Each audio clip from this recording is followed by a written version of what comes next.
இட்லி மாவு காலி ஆயிடுச்சுடா செல்லக்குட்டி. இன்னைக்கு நைட்டு டின்னருக்கு ரவா உப்புமா செஞ்சிரவா? என்னடா உப்புமா வேணாங்கிற? வேற என்னடா வேணும் உனக்கு?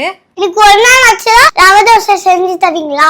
எத்தனை முறை செஞ்சு பார்த்தாலும் இதெல்லாம் எனக்கு பெர்ஃபெக்ட்டா வரல அப்படின்னா நான் சொல்ற டிப்ஸ் எல்லாம் ஃபாலோ பண்ணுங்க. இனி ரவா தோசை வீட்லயே சூப்பரா செஞ்சிடலாம். 50 கிராம் வறுத்த ரவையில 180 ml தண்ணி சேர்த்து 1 மணி நேரத்துக்கு நல்லா ஊற வச்சுக்கோங்க. ரவை நல்லா ஊறினதுக்கு அப்புறம் 100 கிராம் மைதா, 150 கிராம் அரிசி மாவு, 380 ml தண்ணி சேர்த்துக்கோங்க. இதே அளவுல கரெக்டா செஞ்சீங்கன்னா 4 பேர் வரைக்கும் தாராளமா சாப்பிடலாம். இது கூடவே 1/4 ஸ்பூன் பெருங்காயத்தூள், தேவையான அளவு உப்பு, 1/4 ஸ்பூன் மிளகு, 1/4 ஸ்பூன் சீரகம், தோசையோட கலர் அண்ட் டேஸ்ட்டுக்காக பொடியா நறுக்கின கேரட், பொடியா நறுக்கின கொத்தமல்லி, இது கூடவே ஒரு ஸ்பூன் பொட்டுக்கடலை, தோசை நல்லா ஒட்டாம வரதுக்காக 50 ml ரீஃபைண்ட் ஆயில் சேர்த்து கையால நல்லா கரைச்சு வச்சுக்கோங்க. மாவு கரைச்சதுக்கு அப்புறம் இந்த அளவுக்கு தண்ணியா இருக்கணும். தோசைக்கல் நல்லா சூடானதுக்கு அப்புறம் இந்த மாதிரி ஒரு கிளாஸ்ல மாவை ஊத்திட்டு சுத்தி ஊத்தி விட்டு கொஞ்சமா எண்ணெய் விட்டு லோ ஃப்ளேம்ல வச்சு பொறுமையா வேக வச்சு எடுத்தீங்கன்னா நல்ல கிறிஸ்பியான ஹோட்டல்ல சாப்பிட்ற மாதிரியே வீட்டுல ரவா தோசை ரெடி. ட்ரை பண்ணி பார்த்துட்டு எப்படி இருக்குன்னு கமெண்ட்ல சொல்லுங்க.